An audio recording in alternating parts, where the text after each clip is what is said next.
Deep in the jungle of central Vietnam, there's a wonder of the world. Wow, that is amazing. A lost universe that hides a unique ecosystem. It doesn't happen anywhere else on this planet. I think that's just about the holy grail for a biologist. And a team of scientists and explorers with a mission. This is an amazing cave. Look at that. Absolutely staggering. To investigate a record-breaking contender for the world's biggest cave. Wow. Vietnam's Mountain River Cave, or Sơn Đoòng, is uncharted territory. And next to no one has forged the depths of this monstrous cave. The team of pioneers is here to prove that this cave is the largest in the world. This is an absolutely amazing cave. It's huge. We're just in the entrance now. It's going to get so much bigger. That's amazing. Absolutely wonderful. This is definitely a once-in-a-lifetime opportunity. I'm so excited about being here.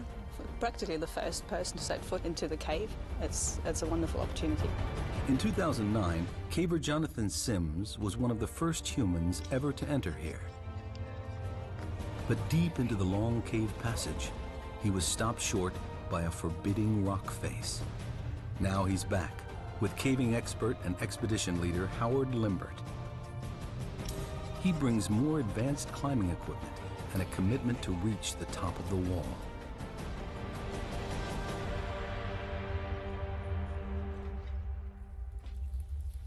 The expedition begins with a dangerous 328-foot rappel into the first massive cavern. British caver Howard Limbert has led 12 expeditions to Vietnam's limestone caves. This year's expedition into Mountain River Cave is especially dangerous because it's so remote.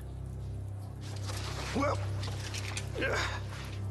Anybody can fall, twist their ankle, break their ankle, that could happen. And if that happens, you know, then we've got a rescue on our hands. Rope free, Annette. German zoologist Annette Becher is anxious to enter the unique underground world within. Scientific opportunity and a caving opportunity as well at the same time. It's fabulous. Daryl Granger is here to unravel the mysteries of Mountain River Cave. He's a world expert in cave geology. If this is the world's biggest cave, he wants to know how it grew to such record-breaking size. it's like no other cave I've ever been to. Southeast Asia is famous for its limestone geology, dating back 450 million years. Many large caves litter Vietnam, but here within Ca Bang National Park, Mountain River Cave is certainly the giant among caves.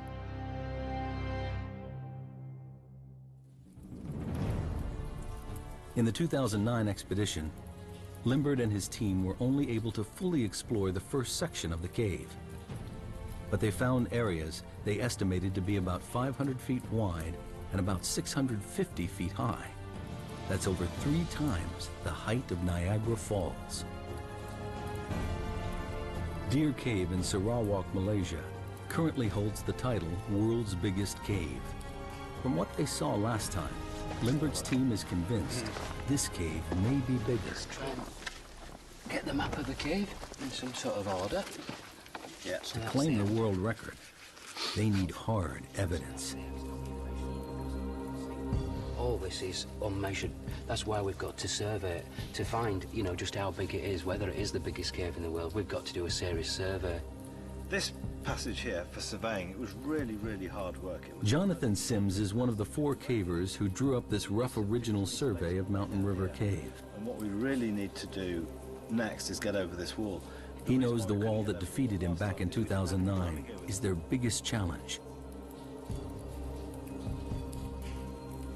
It's a dangerous obstacle to overcome. Made of loose calcite and mud, it stands at nearly 50 feet high. We just weren't expecting anything like that. Well as that. Sims is determined that this trip will be a success. He won't fail twice. If they can climb this forbidding wall, he's convinced that the enormous cave continues on. And as a backup, there's this static sump which didn't look particularly potable. They estimate the wall is about 3 miles into the cave. From the 328-foot rappel at the entrance, it will take the team half a week to reach the final survey point at the Great Wall of Vietnam. After the initial drop, there's an 1,150-foot scramble leading to the first of 2 river crossings. From here, the team needs to climb high, following the river through the natural valley of the cave. Then there's a descent down to a level sandy area and to the first of 2 dolines, collapsed holes in the cave's surface.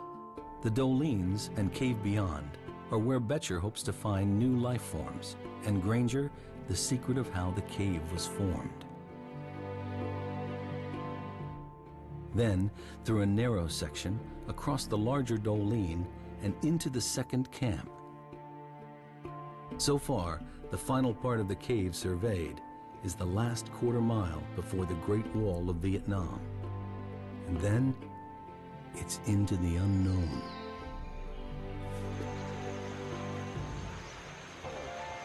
Limbert's caving team has been exploring Vietnam caves since 1990. They picked the Ca Bang Massif for a very good reason. It's a huge limestone area with lots of water, ideal ingredients for cave formation. Where there's no limestone, the rivers are trapped within walls of non-soluble rocks, which hold the water in. But when it does find an exit, the results can be spectacular. The volume and power of the water help create these gigantic caves. Add a monsoon climate with heavy downpours feeding the many rivers here, and the chances of water carving out a colossal cave are even greater. So far, they've discovered 62 miles of caves, but none as epic as this. They suspect additional factors must be at work here. The team needs to navigate difficult, broken terrain to reach their first camp. They're nearly a third of a mile into the cave, with 65 feet to go before reaching a powerful river. This river runs like a main artery through the first part of the cave. At its lowest, 353 cubic feet of water pour by this point every second. It carved this enormous cave, and the team will have to navigate it twice. Limbert leads the way. Oh, some evidence of a bit of water comes through here at times. Bit slippy on these. Yeah. Oh, I can see the river. Whoa! Look at this. This is our river crossing. Oh, then we're underwater. Yeah. Determined to move forward, they must cross the deep, threatening underground river. It's the last bit that looks a bit quick. So if I go up there and belay you, and then you can walk across there, and probably it looks like you've got to climb up in that crack there. A couple of bolts this side, a couple of bolts the other.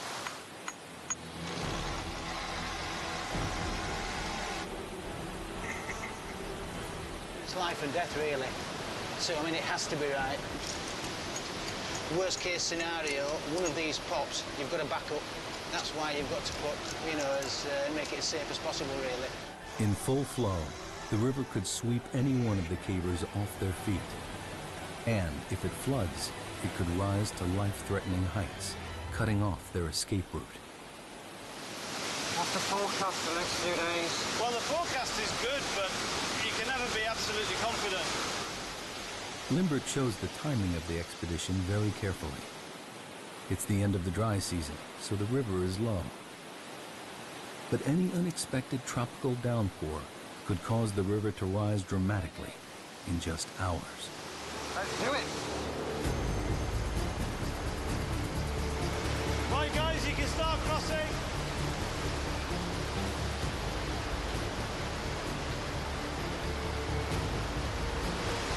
Next one.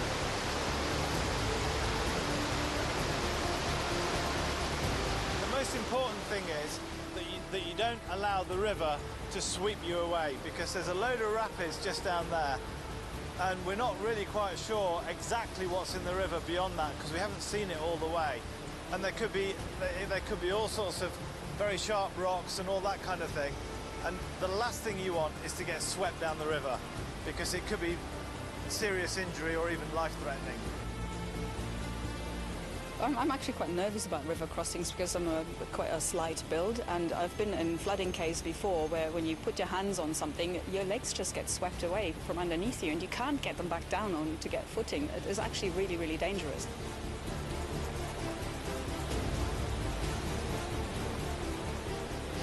I'll put a passive lock here. Hold on.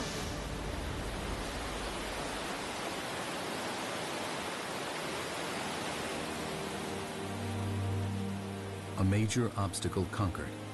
Darrell Granger can now start to really look around. You can see big formations, big stalagmites over there. Check that one out. This is an amazing cave. We came down those big slopes, we've come through the rocks, and we finally made it down to river level. So now we can set up camp here. We can start thinking about what we want to do next in this cave. The Titanic cave is theirs to explore. What is it that makes a cave so big? There's a lot of stories that we can learn from this cave. To claim the world record, Mountain River Cave needs to be consistently higher, wider, and longer than the current title holder, Deer Cave in Sarawak, Malaysia. When you're talking about largest caves in the world, there's no doubt there's some very, very long caves. And if you went on pure volume, many, many caves are bigger than this cave on pure volume. It's pure dimensions of a whole single passage like this that continues for 5 kilometers is pretty unique in the world. Mountain River Cave runs in an unusually straight line from north to south without any deviation. So let's get underway. Let's get started. Okay? Okay. Granger believes the water in the oldest section of the cave could offer an explanation as to why this cave is so enormous. Highly erosive, extremely acidic water rushing over pure limestone may be the answer. To confirm his theory, Granger needs to draw a sample. Okay, so right now I'm taking a pH measurement. I have a pH probe here. We have to leave it in the water for a little while to equilibrate. That'll tell us the pH of this water. pH levels range from 0 to 14. The lower the pH number, the stronger the acid. To be out of the ordinary, Granger is looking for a reading lower than 7, which is neutral. On the surface, tropical rainstorms flood the vegetation and seep down through the soil. Along the way, the water picks up carbon dioxide, which makes it acidic. High levels of acidity would make the water flowing into Mountain River Cave more effective at seeping its way through the rock. All right, so my pH should be finished now, and we have about pH 7.5. So that's pretty typical, maybe a little bit on the low side. The results of the test surprise Granger. The water here is not overly acidic. This can't be the explanation for the cave's epic size.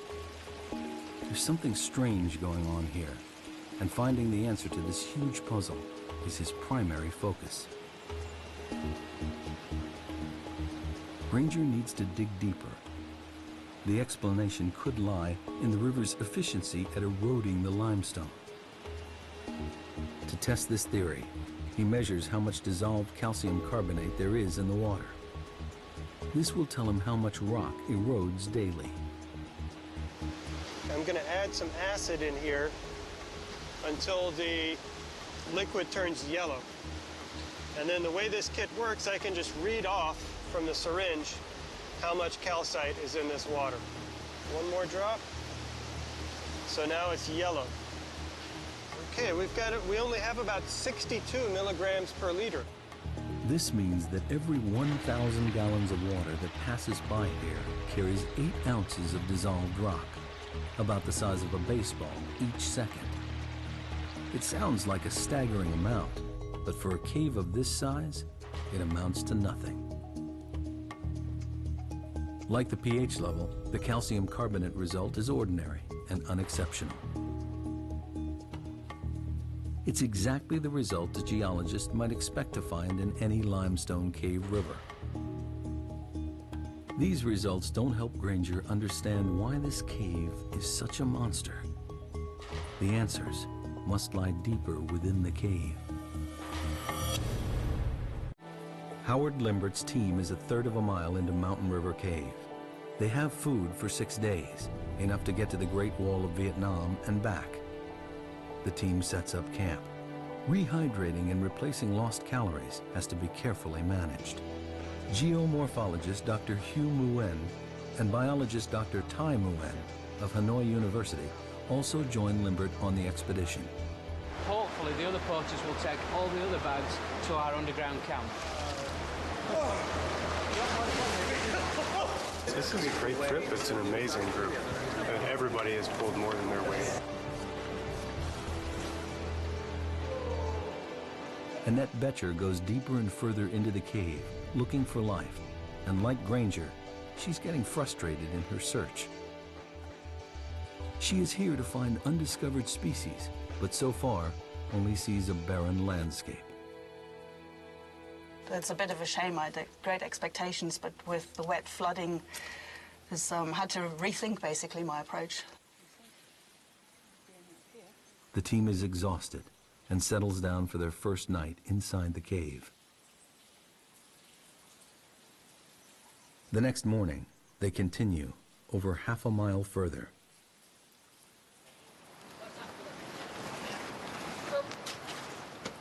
Darrell Granger has explored some of the largest caves in the world. But this one is about to reveal something he's never seen before. Deep in the heart of Mountain River Cave lie the magical and mysterious dolines. Wow.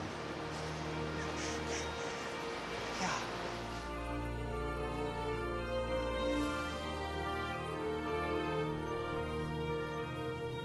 Here, the cave roof has collapsed inwards, allowing sunlight to flood in, connecting above and below ground with the vital ingredients of life, water and light. Man. This is the world's biggest cave. The rest of this stuff is just building up to it. That is amazing. That's 1.5 kilometers away. That is huge.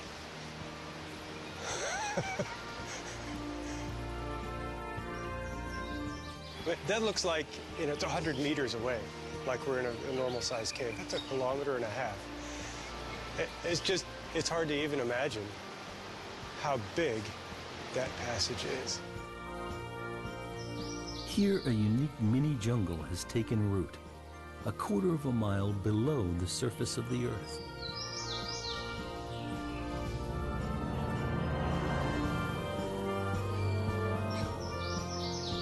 Seeing the jungle, basically, in the middle of the caves is one of the most beautiful sights. It's just absolutely incredible. It's got to be one of the wonders of the world. It doesn't happen anywhere else on this planet. I think that's just about the holy grail for a biologist. For Granger, the doline is an unexpected window into the structure of the limestone here. It's also a view of Mountain River Cave's Achilles heel. This is a good example of a special type of doline. This is a collapsed doline. So that happens when you have a cave passage and then the surface collapses into that cave. And it happened here because we have really thin beds. You can sort of see them on the back side of the wall, and they're just not strong enough to hold up this cave roof.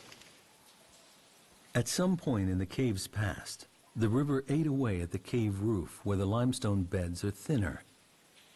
The river damaged the ceiling rock so much that eventually the roof collapsed. This collapse is known as cantilever failure. You can think about, theoretically at least, having a piece of rock sticking out like a diving board. You can only stick it out so far before it breaks off under its own weight. And that's exactly what happens. As you make the cave bigger and bigger, you're forcing basically a diving board of rock, a slab of rock to stick out and support its own weight. The limestone beds in this part of Vietnam are especially thick, with very few cracks or weak points. The river tunnels through this landscape, challenging the strength of pure limestone. And the Dolines brutally reveal the few places where the rock beds are thinner, weaker, but still divine. Here, open to the sun and the rain, life thrives.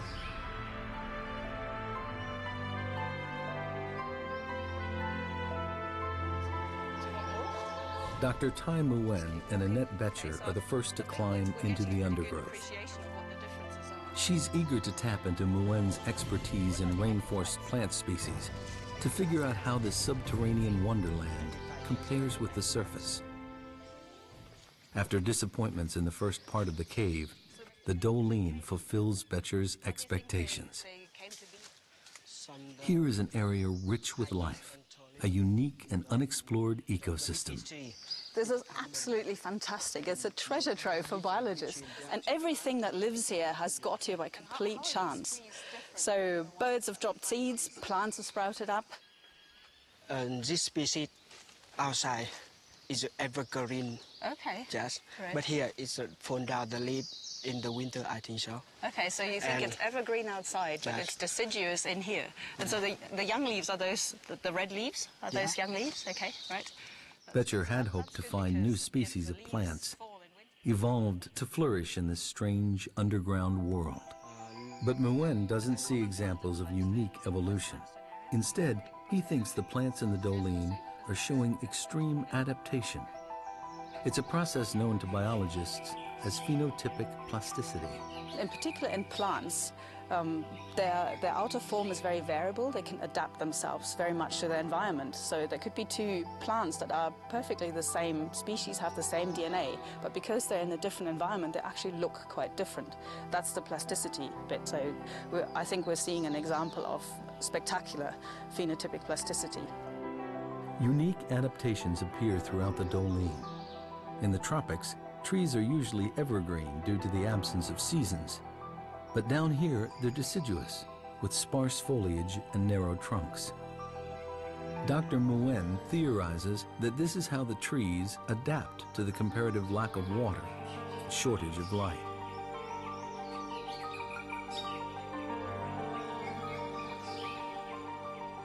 These steep Doline walls enclose this mini jungle and act as a natural barrier to the outside world, trapping pockets of life deep within the cave.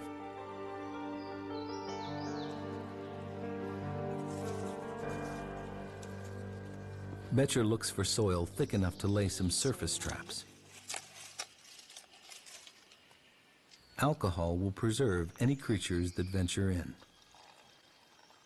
Now she must try to find any signs of life in the dark cave. But so far, the chance of finding anything of significance doesn't look good.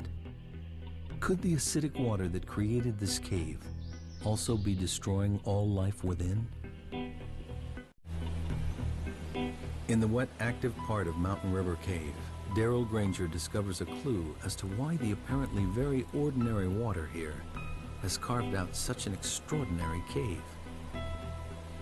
He's got a hunch that the speed of the water at peak flood could be the key factor. Here, what we see are little scallops that are carved in the wall. They're dissolved in the wall by water as it passes by. He expects to find evidence that the water runs through here at a great speed. The faster the water goes by, the smaller the scallops. So if we see big, giant scallops, they can be, up to 1 meter across. That's very, very slow-moving water. Here, they're about the size, they're about 1 inch across, a couple of centimeters across. From the size of the scallops, Granger can also figure out what's known as the Reynolds number, a crucial measurement that tells him how turbulent the water is. Like the acidity test earlier, the findings here are very average and offer no clues as to why this cave grew so big. He calculates that the water here travels at only 3 miles per hour, a totally ordinary velocity for any river.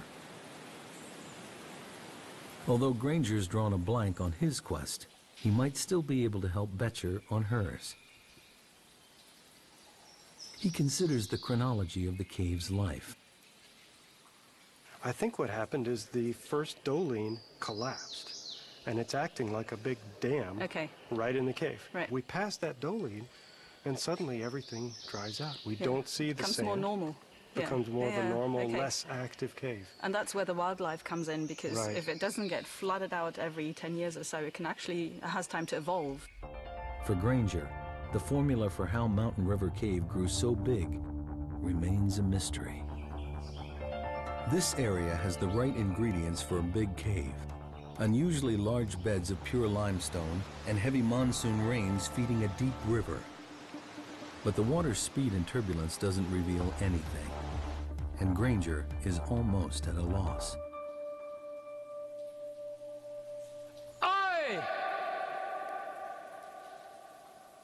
The surveying team looks for answers too. Aye! That's probably a 500-metre echo. So if we ever push in a cave and you get to end of a cave or end of exploration for a day, we often give it a big oi just to see if it's still continuing. And we know we can turn around and come back to another successful push the next day. A bit further, Jonathan. For this expedition, they need to use a more sophisticated way of measuring the cave's size. Cave surveying used to be a primitive process where everything was done by hand. Now, digital laser readings cut out the tedious legwork and provide precise measurements. They must survey every part of the cave precisely, and every measurement must be exact to the nearest inch. When it comes to claiming the title World's Biggest Cave, it's length, width, and height that count for Howard Limbert and his team. The laser sends a beam across to a designated point called a survey station, which Sims marks with a small light disc. They measure distance, height, and angle. It's painstaking work. 29.9 minus 3, 0.99. Left's 8. The laser beam picks out the highest point in this section of the cave. It measures 328 feet high. The Statue of Liberty could fit in here quite comfortably, with room to grow. The widest section surveyed so far is 338 feet across. This passage continues for another half-mile. Enough room for a small plane to fly through, or even a whole display team. Very good. So if we go back to the original station, and then we'll get some legs straight down there. Okay. Can you shine your target? Shine on Limbert believes this cave is consistently longer and wider than Deer Cave, but he needs to find the highest area. Just up a bit, Jonathan. Light on. They're now over 2.5 miles in, and Deer Cave still holds the title of the world's biggest cave. Hope lies beyond the wall, but they have just 3 days left to survey, and there's a problem mounting. While the Dolines bring in light, they also allow weather from above to seep down into the cave. Jonathan? Come a bit closer. Please, we've got a problem with the clouds now. It's extremely accurate if there's no cloud in the way, which there is in this case across the far side. So this is one thing that does make it difficult. One of the peculiar hazards of surveying in a cave this size. The poor visibility means the team must stop the survey. It's a paralyzing setback. They're running out of time to get to the end of the cave. Time is running out to survey Mountain River Cave. Howard Limbert makes a tough decision. He sends his 2 best climbers, Sweeney and Clark, ahead to set the rigging on the treacherous Great Wall of Vietnam, so the rest of the expedition can follow tomorrow.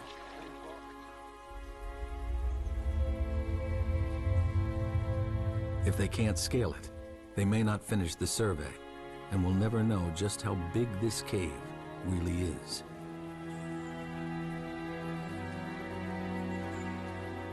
In 2009, the explorers estimated the forbidding wall to be nearly 50 feet tall. Now, Clark and Sweeney think it's much bigger, estimating 200 feet, nearly the height of a 20-story building. They have the gear for the challenge, but the wall is going to be a longer, more dangerous climb than they expected. Geologists call this a flowstone, rock made weak and fragile by water dripping from the ceiling. the first 15 foot is this, which looks very good, but if you... that's what it is. This wall could be the mission's downfall. That's just mud and gravel, is that? Ouch. It soon becomes clear this cave is not going to give up its secrets without a fight.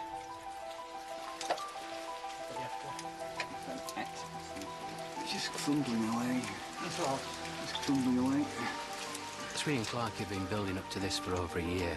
It's something that they're particularly interested in is climbing and climbing the wall. What we're climbing in is a very soft mud, calcite, and so normal bolts would just fall out. It's going to be a difficult and exhausting climb. Back at the camp, the extreme conditions are taking their toll, even on those who are not battling the wall.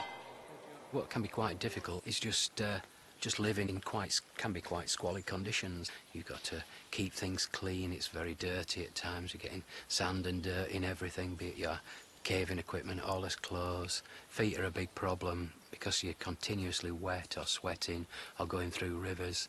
We often get what we believe is a fungal infection of the feet. Meanwhile, Annette Betcher's search for life continues. She came to Mountain River Cave to find new species, but with only a mile or so to go before the wall, she has yet to discover anything out of the ordinary. She has one more chance for a promising new sample area, a dry passageway. That's where the opportunities are with this fantastically big cave. So I can go into those and look for those tiny critters that will be evolving in their large, dry side passages, in their alcoves. Regular flooding in large parts of the cave means that it's difficult for new life to gain a foothold. But in these dry alcoves, Betcher thinks she may find isolated species which have had time to evolve and flourish in complete darkness.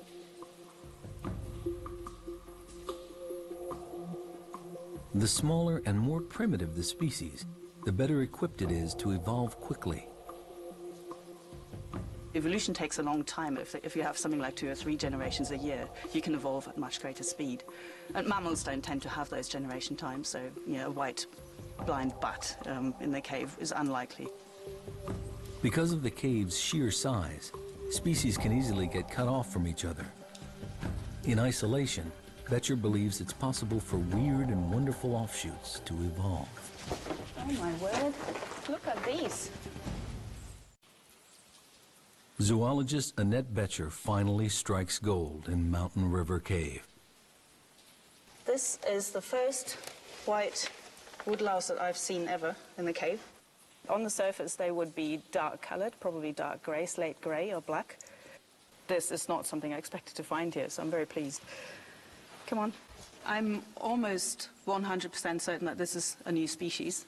And the reason being is that to have a new species, you need isolation, geographical isolation, but this is a pretty isolated place. They look different. There's nothing nearby that I've seen that's got no pigmentation. It's a woodlouse, all right, but it'll be a new species of woodlouse, and it'll be specific to Hang Song Dong. It's about as good as it gets. It's a fantastic discovery for Betcher, a species that has adapted to its environment and survived the great floods of water that helped create this cave. Well, there's absolutely no chance that anybody's ever seen these creatures before, and that's what really excites me. It's a wonderful discovery. The woodlouse is a clear sign for Betcher to what's happening here. In the cave, the key to adaptation is being able to keep up with the ever-changing environment, and the organisms that most successfully adjust to the prevailing conditions have a better chance of survival. When I set off, I had actually fairly low expectations. So finding the white woodlouse is much better than I expected. I'm very excited about it. The woodlouse's evolutionary path has enabled them to survive and prosper in an environment never seen anywhere else. I would expect a cave new cave species probably to be pigmentless, so looking white to us and be blind. I don't think that the woodlice we found are blind. They don't seem to have rudimentary eyes, and they can certainly sense light. So they are adapted to the cave environment. They just haven't gone the full way yet, so there's room for them to evolve more. And the next step would probably be for them to lose their eyesight. A once-in-a-lifetime breakthrough, Betcher discovers new life within the Doling. A breakthrough in evolution attributed to the awesome scale of this lost world. Back at the camp, time is running out.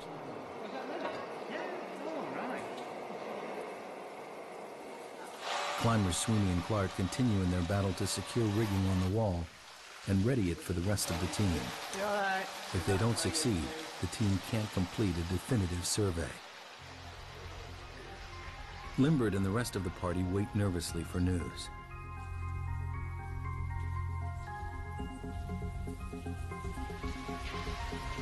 As time runs short, Daryl Granger is convinced he's near to cracking the geological puzzle of why this cave is so large.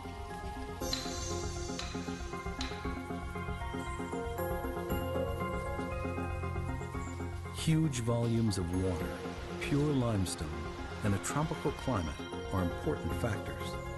But it's not enough to explain why this cave is so big.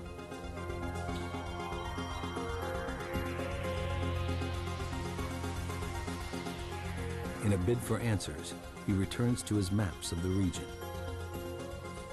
So this is a digital elevation model. It shows the area that we're in, right in here. This is the Kabong National Park. Granger suspects the critical evidence lies in the cave's geography. He spots an old fault line on the map. It seems to mirror the underground route plotted by Mountain River Cave. This could be the answer he's looking for. You know, the real light bulb moment is when I saw the fault line, and then everything kind of clicked. What I noticed are these straight lines in here. They go due north and south, and remember the cave here goes north and south, and I realized we're right on that fault right there. That's exactly what formed this cave. There's that same fault right up there.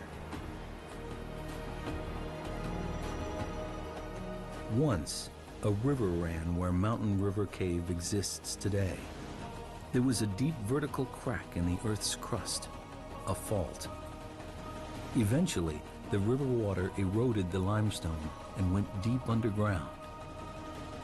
Once the water filled the fault and found the exit, the river started to erode the rock along the crack, and a gigantic cave was born. But there's another key factor. The fault was narrow. When the water began to carve this mega cave millions of years ago, the narrow shape of the fault fortified the cave. The reason the caves fall apart, the reason they break down, is often because they get too wide and the limestone roof can't support that long a length. Here, the straitjacket of the geological fault restricts the cave's width, reducing the possible risk of collapse and allowing the cave to continue to grow in a straight line. The fault is very vertical, and that has also influenced the cave development and helped turn it into what's probably the world's biggest cave. And that's because the walls are perfectly vertical, or they're nearly vertical here. And so the cave is very, very tall. The 1,300-foot-high dolines show what happens when a cave weakens. Granger has every piece in place. Unusually thick, pure limestone, a huge catchment area feeding a large river, an underground fault line, the right shape to contain a stable cave passage, and finally, a river on the limestone surface that made a cave at the first opportunity. A perfect formula to build a gigantic cave. The title of the world's biggest cave could rest on reaching the top of the Great Wall of Vietnam.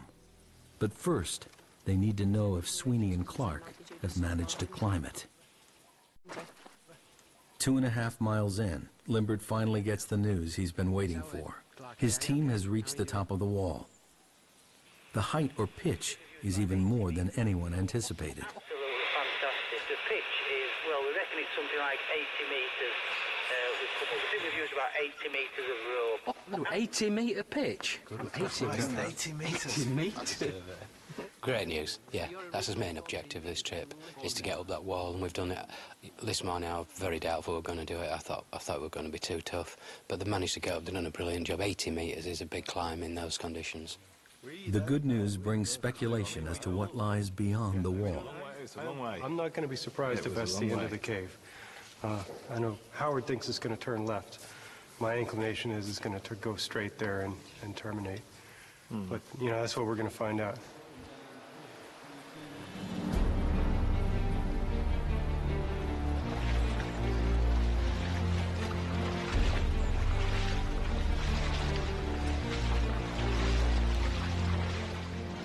The final hurdle now awaits Limbert and his team as they push on to join Sweeney and Clark at the Great Wall of Vietnam. It took almost 2 days for those guys to bolt up there. It's very fragile rock, so you need to be very, very careful. They've done a great job. The greatest feeling was one of relief, which perhaps indicates how serious a climb it has been. You're standing up there, you're looking down and all this, and it's absolutely tremendous. The team finally arrives at the wall. It towers above them. This is what they've been working for, their ultimate destination.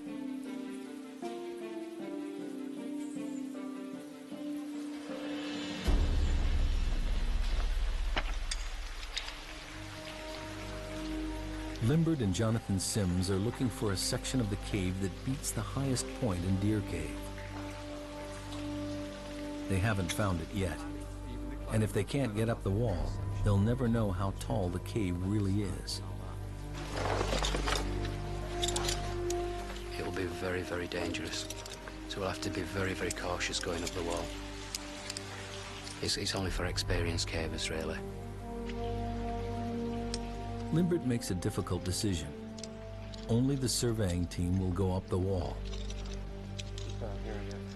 It's too dangerous for Granger and the film crew to follow. This is it. We're about to go up and push into the unknown, as they say. Who's going up first then? Sweeney.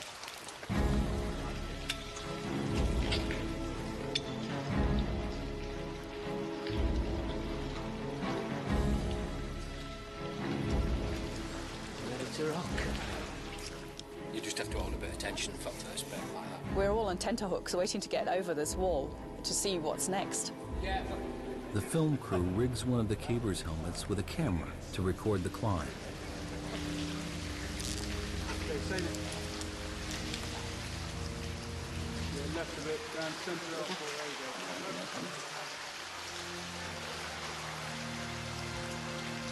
They can only watch as Limbert leads the team up on the final stage of the journey. It's a whole team effort. I mean, it isn't just a few people going up a wall. It's the whole build-up. It's the sort of year of planning. It's all the prep. It's the porters. It's absolutely everything that gives a few people the chance to do something like this right at the end. The cavers attack the Great Wall.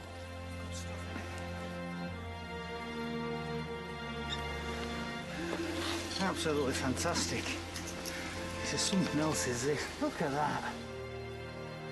They have succeeded in the most difficult part of the expedition. The Great Wall of Vietnam. This huge flowstone, nearly the height of a 25-story building, is conquered at last. But the elation is quickly followed by disappointment.